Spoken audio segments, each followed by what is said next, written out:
Bismillahirrahmanirrahim. Assalamualaikum warahmatullahi wabarakatuh. Ila ruhi sayyidina habibina syafi'ina rasulillah sayyidina Abdullah sallallahu alaihi wa ala alihi wa ashabihi wa azwajihi wa dhurriyyatihi. Inna Allah ya'lamu rijali fil jannah wa yanfa'una bi asrarihim wa anwarihim wa ilmihim wa qadim barakatuh bi dunya wa dunya akhirah. Ya'luna min hisbihim yarzuquna ma'ibadahum wa yadawfuna ala millatihim. ويحشرنا في زمرتهم بالعافية والسلامة ثم الأفضل كتاب السيد أبو عبد الله محمد يوسف السانسي ثم إلى حضرة الوالد حبيب عبد الله محسن عطاء نفعنا الله بهم علومهم لهم الفاتحة. أعوذ بالله من الشيطان الرجيم. بسم الله الرحمن الرحيم. الحمد لله رب العالمين الرحمن الرحيم مالك يوم الدين. إياك نعبد وإياك نستعين اهدنا الصراط المستقيم صراط الذين أنعمت عليهم غير المغضوب عليهم ولا الضالين آمين.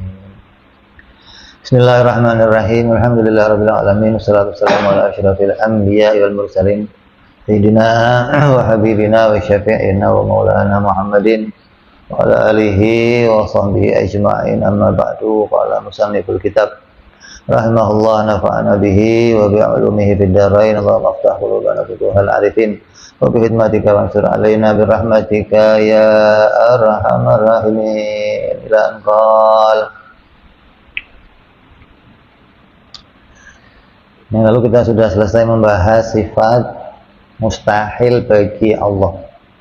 Mustahil adam, mustahil hudus, mustahil turwil adam, mustahil mumatsalah lil hawadis. Kemudian wa kadza yastahilu alaihi ta'ala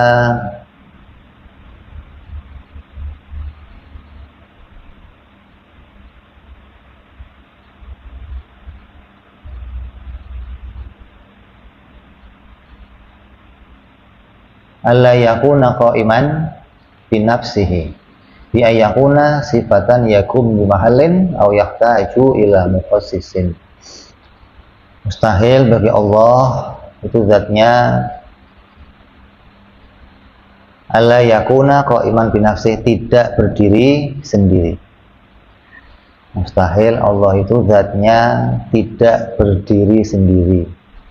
Kalau enggak berdiri sendiri berarti bi ayyakuna sifatan yakumu bimahallin. Kalau Allah enggak berdiri sendiri berarti dia adalah sifat yang berdiri pada zat. Karena kalau dia zat, ya dia berdiri sendiri. Kalau dia enggak berdiri sendiri berarti dia adalah sifat yang butuh pada zat. Maka mustahil Allah itu adalah sifat yang butuh kepada zat.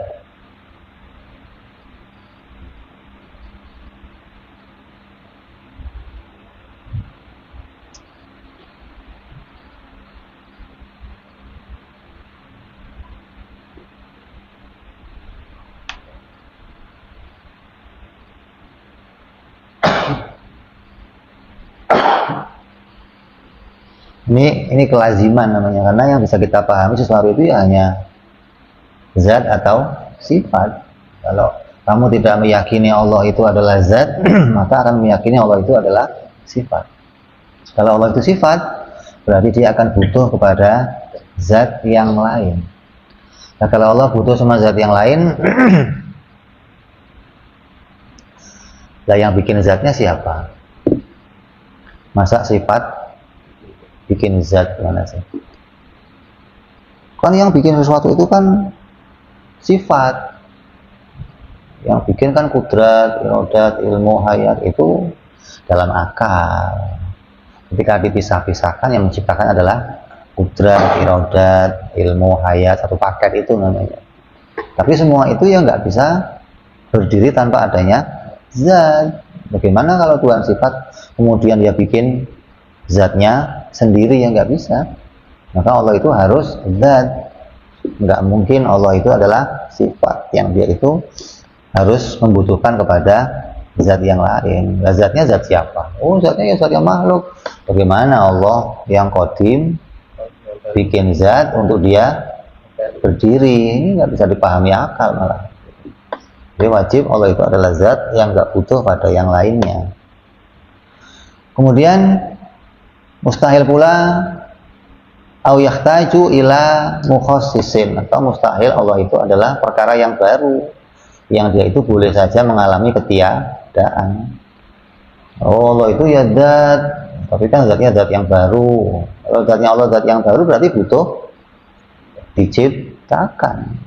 Ya Allah itu harus zat, dan zatnya harus zat yang qadimah. Mungkin Allah itu zat, tapi zatnya zat yang baru. Jadi Allah itu sifat yang nggak mungkin. Kalau Allah sifat pasti butuh kepada zat, dan kalau Allah zat, zatnya harus zat yang qadimah, nggak mungkin zat yang baru. Kalau zatnya Allah zat yang baru berarti dia butuh kepada yang menciptakan. Nah, kalau Allah butuh yang menciptakan gimana? Ya bukan Tuhan namanya. Namanya makhluk, butuh sama yang bikin.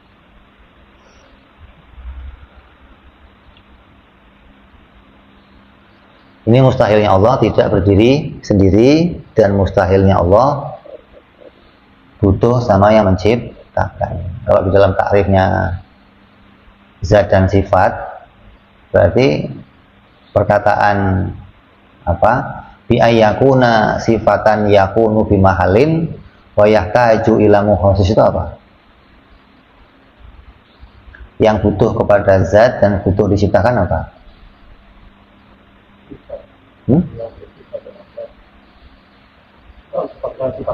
Namanya arad gitu. Butuh kepada zat dan butuh diciptakan, itu namanya arad. Tapi ngomong-ngomong Allah itu mustahil arad gitu. Kalau Allah itu butuh kepada zat yang lain dan butuh kepada yang menciptakan, berarti dia adalah arad.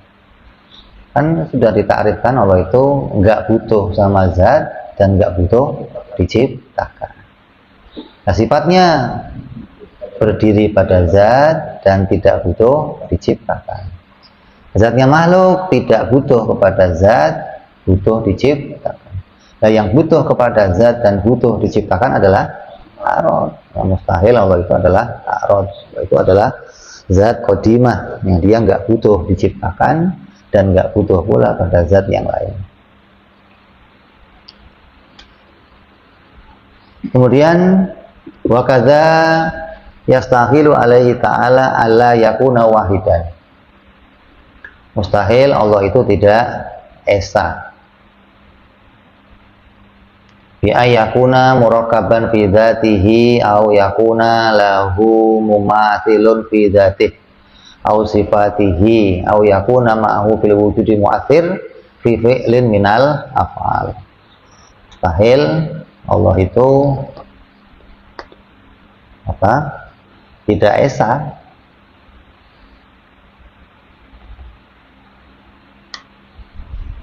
Kalau Allah itu nggak esa, karena lawannya dari qiyamu fi nafsih itu berarti sebenarnya nggak ada lawannya, namanya nakid, tidak berdiri sendiri. Kalau Allah itu wajib berdiri sendiri. Kalau enggak gimana? Kalau enggak ya tidak berdiri sendiri. Ya, lawannya apa? Nakid aslinya. Allah itu wajib esa. Kalau enggak esa gimana? Kalau Allah enggak esa berarti dia berbilang. Mustahil Allah tidak esa gitu. Nah, mustahil Allah itu berbilang. Alla yakuna wahid, dan mustahil Allah tidak esa gitu. Bukan mustahil Allah dua kan? Mustahil Allah itu tidak esa. Itu pakainya apa? Nakid aslinya. Lainnya esa apa? Nggak esa. Lainnya duduk. Hah? Lainnya duduk apa? Ya nggak duduk. Nggak mesti. Lainnya duduk apa? Kalau nggak duduk apa? Kalau nggak duduk ya nggak duduk. Lainnya berdiri ya nggak berdiri. Nah, nggak berdiri itu apa? Ya nggak berdiri macam-macam. Nah, nggak esa itu apa? Ya bisa dua, bisa tiga, bisa empat, namanya nggak esa gitu. Jadi mustahil Allah itu nggak esa. Nah, kalau nggak esa itu berarti apa? Dua, tiga. Kalau dua saja dimustahilkan, apalagi tiga, empat gitu loh. Kalau Allah nggak esa, berarti bi ayyakuna murakkaban fi dzatihi, berarti ada zat lain yang sama dengan zatnya Allah. atau zatnya Allah tersusun-susun.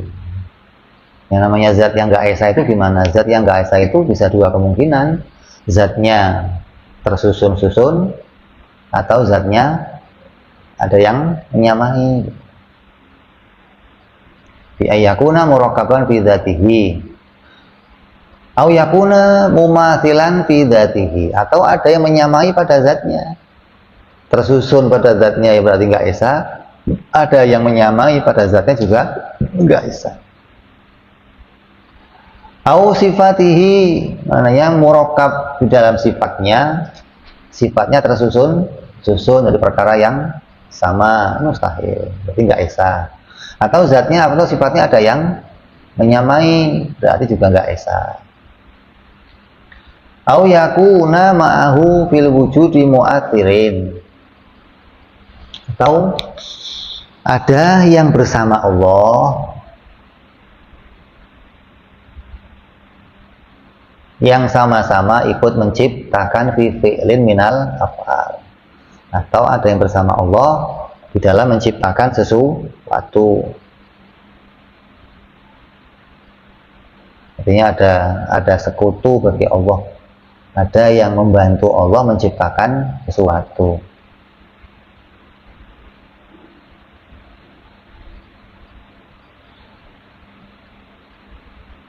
Maka ini pembantahan ini membantah kepada pendapatnya orang-orang Mu'tazilah, orang-orang Qadariyah yang mengatakan bahwa hamba itu punya hasil dari perbuatannya sendiri. Jadi kalau Allah itu punya apa, makhluk itu punya hasil pada perbuatannya sendiri, berarti ada dua yang bikin hasil. Allah bikin hasil, hamba bikin hasil. Jadi ada yang bisa menghasilkan selain Allah. Maka orang yang meyakini ada yang bisa menghasilkan selain Allah ini diantaranya orang-orang Mu'tazilah, orang-orang Qadariyah. Apa hukumnya orang-orang Mu'tazilah, orang Qadariyah? Wasohi adamu kufrihim, kita nggak mengkafirkan mereka gitu.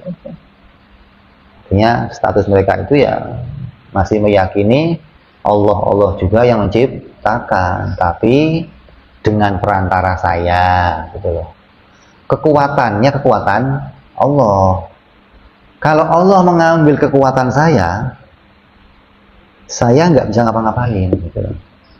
Karena Allah ngasih kekuatan, maka saya bisa mengerjakan sesuatu dengan kekuatan yang dikasih oleh Allah.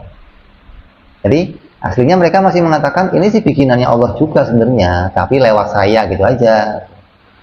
Jadi masih ngomong Allah itu ada yang membantu atau ada sekutu bagi Allah di dalam mengerjakan sesuatu.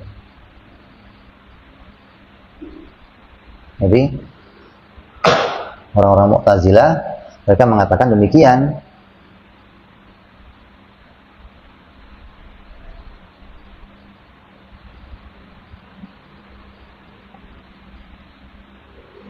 Bahwa yang menjadi perbuatannya makhluk itu ya nggak seperti perbuatannya Allah. Kalau Allah itu kalau bikin ya kun fayakun, nggak butuh alat, nggak butuh sabab. Tapi kalau makhluk butuh alat, butuh sabab gitu loh. Tapi dengan alat dan sabab itu makhluk bisa bikin gitu loh. Ini perkataannya orang-orang Mu'tazilah begitu. Jadi sebenarnya hamba itu nggak punya perbuatan, jadi nggak punya hasil. Yang hasil itu berupa jirim dan a'rad gitu loh, berupa makhluk, berupa nggak ada hasil makhluk itu nggak ada. Kalaupun hamba itu punya hasil, hasilnya apa? Amal. Hah? Pahala dan dosa. Pahala dan dosa. Kalau baik dan buruk itu hasil pilihannya hamba, itu hasilnya itu doang. Gak ada hasil usahanya hamba itu. Wujudnya meja, wujudnya kursi, wujudnya rumah, itu bukan hasil usahanya hamba. Oke?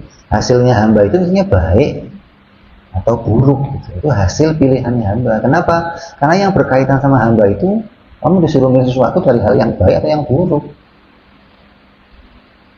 Adapun apa yang dikerjakan sama hamba itu semua dihasilkan oleh Allah, diciptakan oleh Allah. Nanti ngerjain apapun Allah yang bikin. Adapun baik yang buruk itu baru disandarkan pada Allah. Nah, boleh nggak saya meletakkan ini menjadi perbuatan saya hanya majas saja? Itu dibolehkan oleh syariat. Yang mana nanti kamu akan diminta tanggung jawab ketika hasilnya itu baik atau buruk. Ketika baik kamu diapresiasi, ketika buruk kamu akan dihukum dengan adil gitu.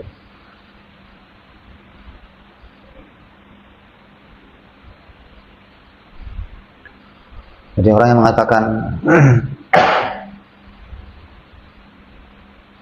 ini hasil saya, ini kerjaan saya, ini perbuatan saya, ini ketika mau tulis pada makna syariat, maka yang bisa dihasilkan sama kamu itu hakikatnya ya hanya baik dan buruknya saja. Kalaupun kamu mengakui ini perbuatan saya, itu berkaitan sama syariat. Karena kita ini seperti apa? Kamu mengatakan ini sholat saya, ini puasa saya, ini amal saya, ini apa yang saya kerjakan, ini itu. Ini berkaitan sama kamu diperintah mengakuinya oleh syariat, sebatas itu. Adapun fil hakikat, maka kita ini sebenarnya nggak punya perbuatan apapun. Karena yang punya asar itu hanyalah Allah Subhanahu wa Ta'ala, nggak ada yang lainnya. Makanya pada asbabul adi itu sebenarnya nggak punya sebab, nggak punya hasil sama sekali. Karena apa yang muncul dari perkara adi itu kalau dimasukkan akal semuanya perkara jaiz semua. Ente makan gandengannya kenyang, boleh, bukan pasti gitu. Kata akal boleh-boleh saja. Allah menggandengkan, menghasilkan kenyang dari makan kamu boleh. Allah menghasilkan panas dari api boleh saja gitu. Bukan wajib sebenarnya. Ya. Apa? Kita memustahilkan kalau adanya asar dari selainnya Allah Subhanahu wa Ta'ala. Jadi selainnya Allah itu nggak menimbulkan asar sama sekali, nggak ada hasilnya, nggak ada. Nggak pada apa perbuatan adiyah nggak ada. Dan juga menolak pemahaman orang-orang Mu'tazilah dan orang-orang Qadariyah.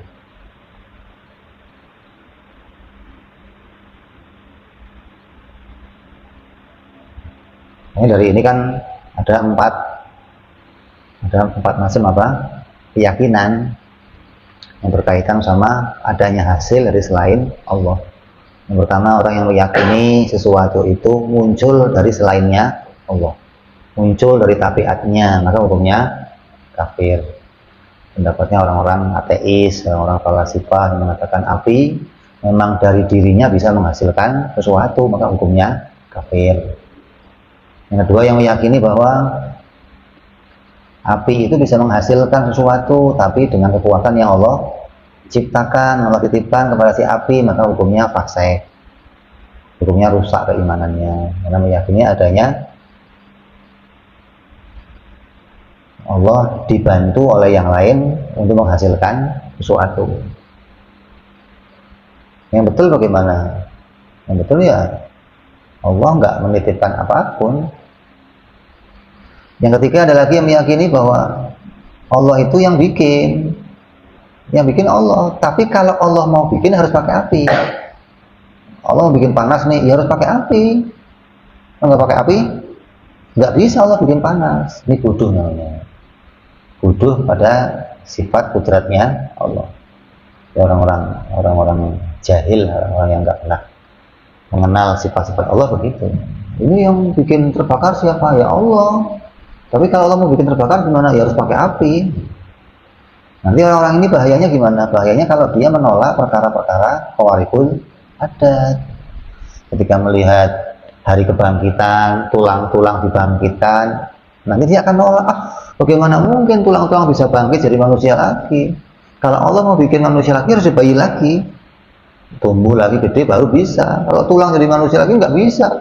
Ketika mereka menolak ini, jadilah mereka orang yang kafir. Gitu. Jadi bahayanya orang-orang bodoh ini, selama dia nggak menolak perkara-perkara mukjizat, perkara-perkara khabar syar'i yang wajib diimani, ya masih aman-aman saja, ya bodoh saja. Tapi ketika dia sampai menolak berita-berita syar'i, ini yang bisa menyebabkan dia kekafiran. Yang ketiga itu tadi, yang keempat adalah kelompok yang selamat, yaitu ahli sunnah yang mengatakan bahwa Allah yang menjadikan semua apa yang terjadi di muka bumi ini. Hamba itu tidak bisa menghasilkan apapun. Api nggak bisa menghasilkan apapun. Adapun hasilnya api itu langsung diciptakan oleh Allah. Ketika api bertemu dengan kertas, terbakar itu tidak muncul dari dalam dirinya api, gitu. Karena selama ini orang meyakini itu api nempel kertas, kok kertas terbakar? Oh, karena dari dalamnya api muncul kekuatan membakar. Ente makan nasi, dari dalam dirinya nasi muncul kekuatan mengenyangkan. Jadi ada kekuatan di dalamnya yang Allah letakkan. Itu bukan paham Ahlussunnah. Ahlussunnah mengatakan ketika api menyentuh kertas, maka bersamaan api menyentuh kertas, Allah mendatangkan terbakarnya kertas. Jadi kertas terbakar bukan dari kekuatan yang ada di dalam dirinya si api. Kamu kenyang bukan dari dalam kekuatan yang ada pada dirinya si nasi, tapi Allah mendatangkan kenyang. Jadi kenyang itu datang dari luarnya nasi. Api itu terbakar itu datang dari luarnya api, bukan dari dalam dirinya api. Inilah paham yang selamat, yang sehingga apabila Allah itu menjadikan sistem adat api bergandengan dengan berbakar, nasi dengan kenyang, maka Allah bisa saja merubah sistem ini, gitu. Allah yang menjadikan sistem dan Allah bisa merubah sistem ini. Itu keyakinan kita, bukan Allah bisa menitipkan kekuatan dan menarik kekuatan. Itu beda nih. Allah bikin sistem dan Allah bisa merubah sistem, begitu doang. Jangan Allah menitipkan kekuatan dan bisa menarik. Oh, nggak begitu. Itu bukan paham Ahlussunnah, bukan. Karena Allah sama sekali nggak pernah menitipkan kekuatan pada si hamba.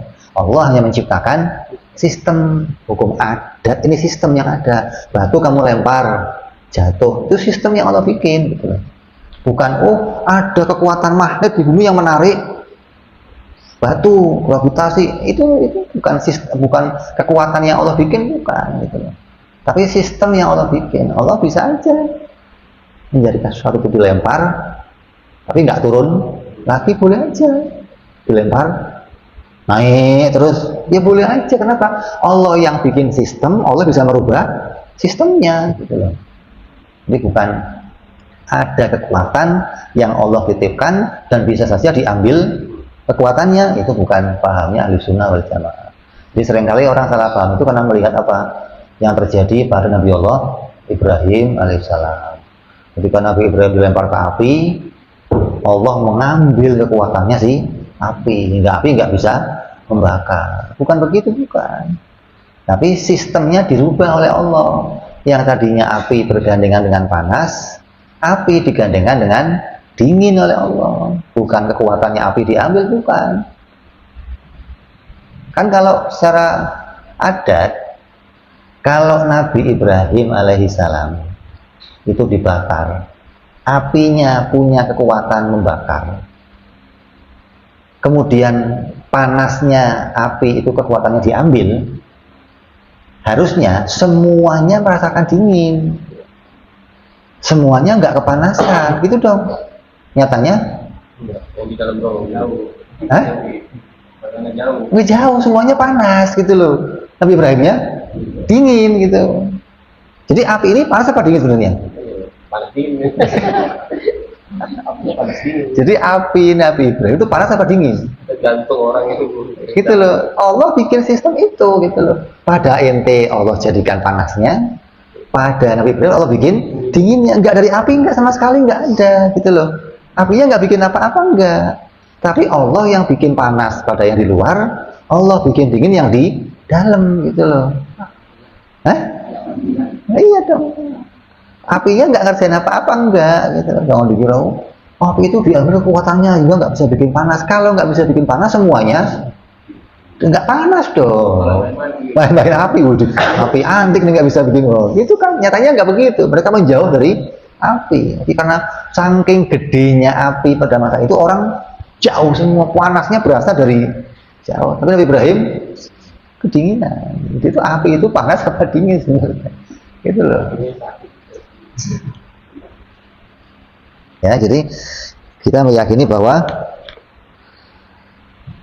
hukum adat itu tidak bisa menghasilkan apapun. Yang bisa menghasilkan hanyalah Allah Subhanahu wa taala. Allah tidak pernah meletakkan kekuatan pada siapapun ya. Tapi Allah sendiri yang menjadikan, maka disebut wahdaniyah fil af'al. Mustahil ada af'al lain, takdir lain dari selainnya Allah Subhanahu wa taala.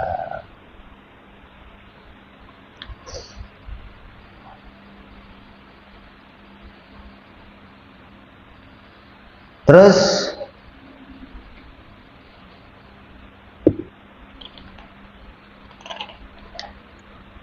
wa kadza yastahilu alaihi ta'ala al-ajzu an mumkinin ma. Mustahil bagi Allah Subhanahu wa taala itu ajiz, lemah dari menciptakan sesuatu. Mustahil Allah itu lemah menciptakan sesuatu. Dan lawannya dari kuasa itu bisa menjadikan segala sesuatu. Dan lemah itu enggak bisa menjadikan sesuatu pun. Maka mustahil Allah itu tidak bisa menjadikan sesuatu. Nah, kalau Allah nggak bisa bikin sesuatu, lah alam ini yang bikin siapa? Jadi sendiri gitu intinya.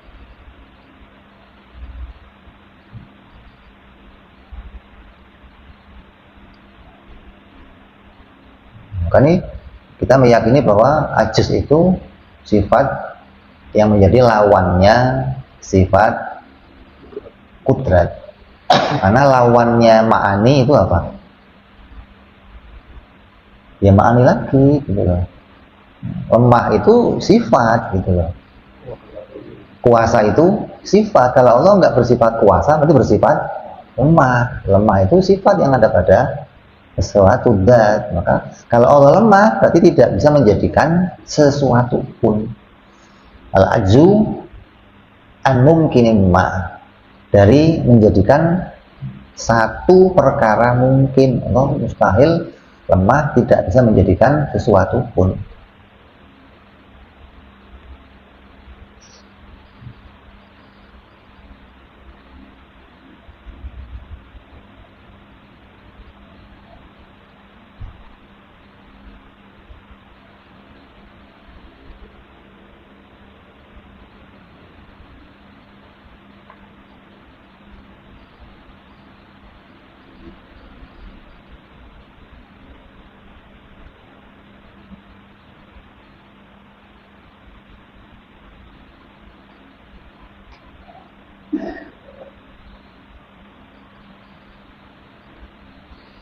Makanya apalagi kok nggak bisa bikin sesuatu.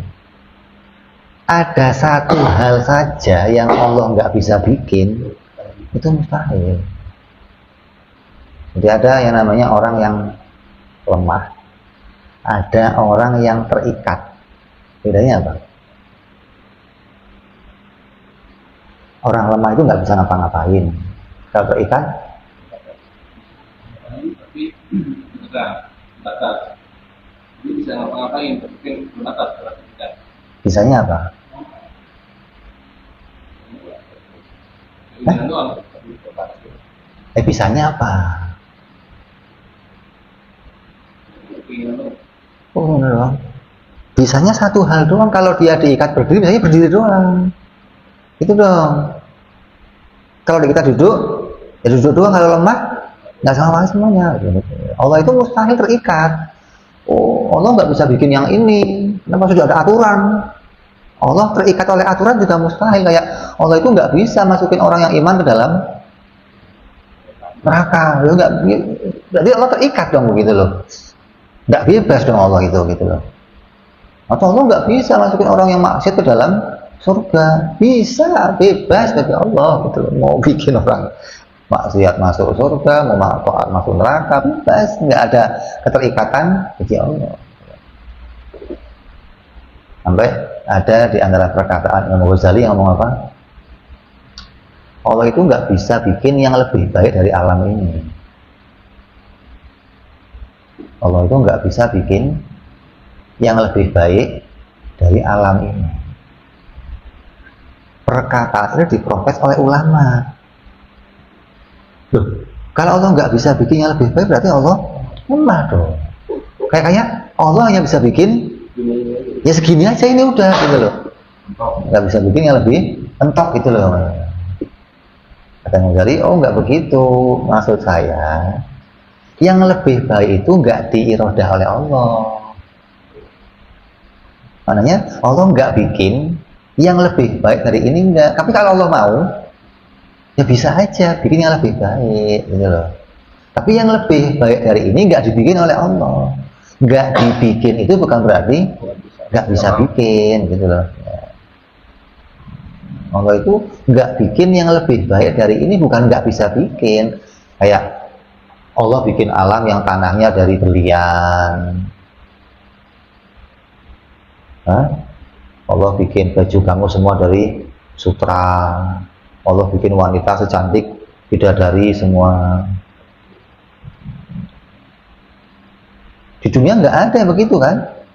Tapi bukan berarti Allah nggak bisa bikin.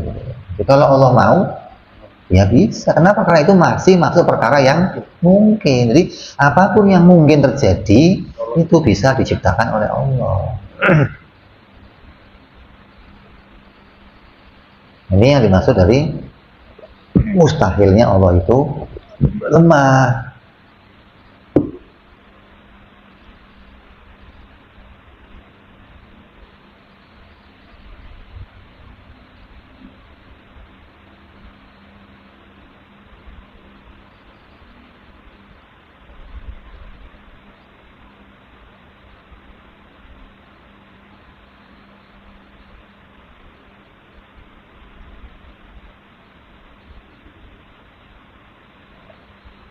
Maka kudratnya Allah itu kudrat yang wahid. Kudratnya Allah itu kudrat yang esa. Yang dimaksud kudrat esa itu ta'aluknya menyeluruh pada semua mungkin. Bukan ta'aluknya pada sebagian mungkin, bukan. Semua yang mungkin yang muncul di jagat ini hanya Allah penciptanya.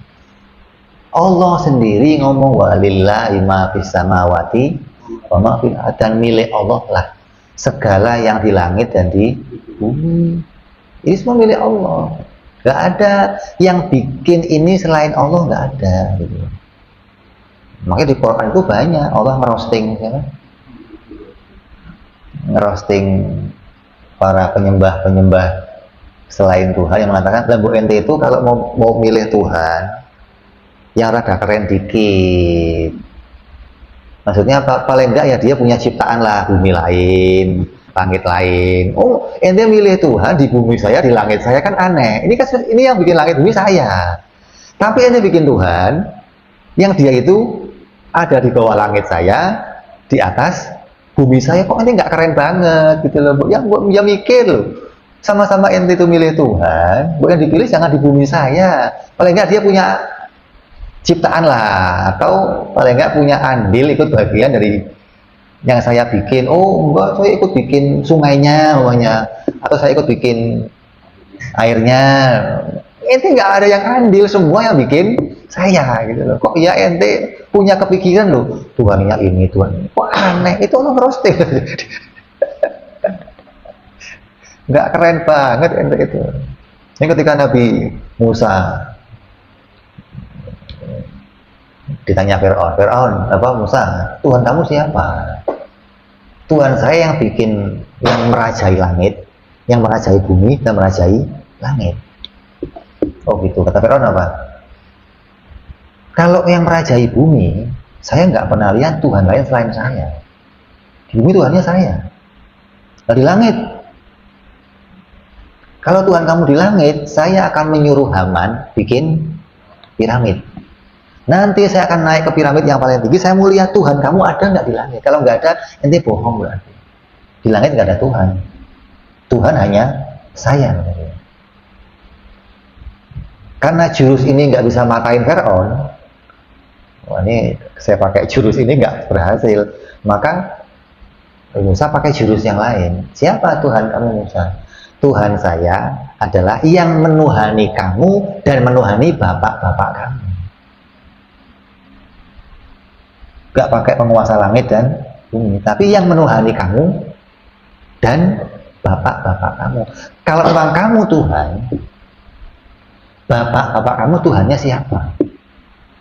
Fir'aun mandek pakai itu, gitu loh. Ini jurus mujarab ini. Fir'aun berhenti langsung. Tuhannya siapa? Masa Tuhan lahirnya belakangan gitu loh. Berarti bapaknya duluan, bukan Tuhan. Kakeknya duluan, bukan. Nah, Tuhannya siapa mereka itu? Maka dari bahasa yang sedikit dari Nabi Musa ini, banyak pengikut Fir'aun yang kemudian masuk Islam. Tapi nggak berani terang. Oh bener juga nih. Kalau Fir'aun Tuhan, berarti bapaknya Tuhannya siapa? Itu langsung sandal di pikirannya. Makanya Rasulullah itu bangga dengan mukjizat Al-Quran itu begitu. Gitu. Karena isinya hujah-hujah semua di Quran itu. Yang hujahnya ini mudah dipahami walaupun oleh orang kafir gitu loh. Orang kafir baca nih, asal hatinya hati yang bersih, iman dia. Oh iya benar. Beneran, iman dia. Nggak butuh ente tafsiri, nggak usah. Artinya banyak hujah-hujah yang disebutkan oleh Allah di Quran, cerita tentang nabi-nabi yang sebelumnya, yang itu bisa memudahkan orang berpikir tentang menemukan Tuhan yang sebenarnya.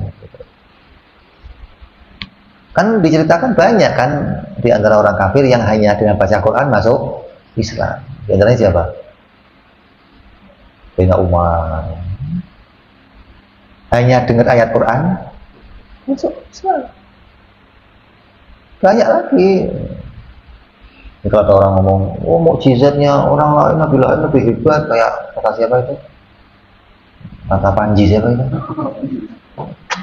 Masa Nabi Musa punya mukjizat yang hebat, Nabi Muhammad cuman Quran. Justru ini dibanggakan. Yang bisa percaya Nabi Musa itu berlautan siapa? Mana? Buktinya apa? Kalau ini bukti sepanjang zaman orang bisa membaca dan orang bisa langsung Muslim dengan membaca Quran. Karena kamu cerita Nabi Musa bisa belah lautan, masa Islam nggak orang itu? Masa Islam nggak? Ya enggak. Kata dia mana buktinya? Coba kamu cerita sama orang-orang Hindu gitu, Nabi saya bisa belah lautan. Pak Nabi saya bisa menguasai petir, bisa menguasai. Jadi Allah itu kudratnya kudrat yang esa, maknanya segala yang muncul ini semua diciptakan oleh Allah. Andai kudratnya Allah pada sebagian gimana?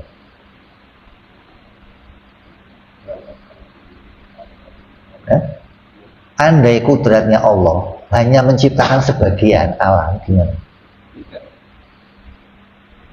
Oh, terima. Andai kudratnya Allah hanya bikin sebagian alam gimana?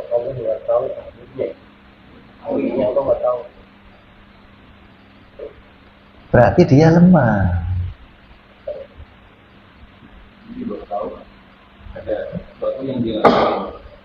Enggak, itu ilmu. Enggak. Iya, andai Allah hanya mengerjakan sebagian alam nih, sebagian lagi bukan dia yang bikin, terjadi apa? Artinya begini, nggak mungkin pada satu zat itu ada kudrat dan ada lemah, nggak mungkin. Karena dua sifat ini berlawanan. Nggak mungkin satu zat dia ya kudrat, dia ya lemah, kan nggak mungkin. Zat itu harus satu, dia punya kudrat atau dia lemah. Kalau Allah hanya menciptakan sebagiannya, berarti dia kuasa pada sebagian dan dia lemah pada. Berarti dua sifat ini berlawanan pada dirinya dong. Jadi pada dirinya Allah ada dua sifat, ada lemah dan ada, seperti anggapannya orang-orang Mu'tazilah yang menganggap saya ini kuasa bikin meja tapi nggak bisa bikin langit, ya kan? Dia ngomong saya bisa bikin meja, tapi kalau langit nggak bisa. Berarti pada dirinya ada dua sifat nih, ada kuasanya, ada lemahnya. Ini kan berlawanan, nggak mungkin. Seseorang itu harus punya satu sifat, kuasa atau lemah, gitu loh. Nah kalau Allah itu kuasa, berarti Allah harus yang bikin semuanya. Kalau lemah, berarti bukan dia semua yang bikin, gitu loh. Lah manusia itu lemah, berarti bukan dia semua yang bikin, nggak mungkin ada makhluk yang bikin satu saja dari isinya alam, nggak mungkin. Kalau ada makhluk bikin satu saja dari isinya alam, rusak. Allah bukan Tuhan, dia juga bukan Tuhan, gitu loh. Ada Tuhan yang lain lagi berarti. Karena Allah bikin sebagian, dia juga bikin sebagian. Berarti ada yang lain lagi yang bikin menyeluruh. Karena yang namanya Tuhan harusnya bikinnya menyeluruh. Itulah kudrat wahid namanya. Jadi kudratnya Allah harus wahid, harus wahdaniyah, gitu loh. Gak mungkin kudratnya Allah itu hanya bertakluk pada sebagiannya saja. Berarti nanti Allah itu juga makhluk lemah.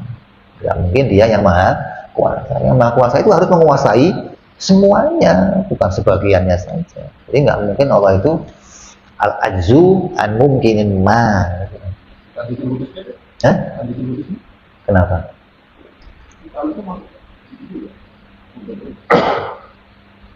Maksudnya gimana? Kalau yang sebagian itu. Ya maksudnya sebagian itu dari perkara yang mungkin. Allah menciptakan sebagiannya karena nggak mungkin diciptakan semuanya. Nah, dimaksud di sini semua yang sudah jadi ini, iya loh, bukan suluhi, ya. Semua yang udah jadi ini harus semuanya dia yang bikin, gitu loh. Kalau ada sebagian yang bukan bikinan dia, berarti dia punya dua sifat yang berlawanan. Ya kuasa, ya lemah, gitu loh. Maka nggak mungkin satu zat punya dua sifat. Ente yang nggak mungkin, Allah juga nggak mungkin, gitu loh. Jadi ada lagi dong yang lain yang menguasai semuanya, gitu loh. Tinggal ada orang Mu'tazilah ngomong, ini saya yang bikin, ini saya bikin. Lah itu langit, oh bukan, oh berarti ente itu kuasa dan lemah, kuasa pada sebagiannya, lemah pada sebagian yang lain. Al-Sunnah nggak mengatakan, Al-Sunnah mengatakan kita itu nggak kuasa apapun. Nah, yang bisa menjadikan semuanya hanya Allah. Itu namanya kudrat yang wahidah, kudrat yang esa amma bijami'il mungkinat, takluknya pada semua yang mungkin terjadi. Kemudian iradah kita teruskan yang akan datang, karena ini kan panjang kita bahasanya. Wallahu a'lam bishawab. Wa ila hadratin nabi al-fatihah. A'udzu billahi minasyaitonir rajim. Bismillahirrahmanirrahim. Alhamdulillahirabbil alamin arrahmanir rahim maliki yaumiddin. Iyyaka na'budu wa iyyaka nasta'in ihdinas siratal mustaqim. Siratal ladzina an'amta 'alaihim ghairil maghdubi 'alaihim waladdallin. Amin. Ya Rabbana i'tarafna bi annana tarafna wa annana asrafna laladha ashrafna fatub alaina tauba taghsil kulli hauba astur lana aurati wa amin rawati waghfir rabbi wa mauludina wa lali wa lihwani sairil hilani wa kulli dhi mahabbah au jiratin au suhbah wal muslimina ajma' amin rabbi fadlan wa judan mannan la biktisabi minna bil mustafa rasulina bi kulli suli sallallahu wa sallam rabbi alaihi andal habbi wa alihi wa sahbihi dada qasi suhbi walhamdulillah fil badi wa danahi subhana rabbika rabbil izzati amma yasifun salamun alal mursalin walhamdulillahi rabbil alamin. Assalamualaikum warahmatullahi wabarakatuh.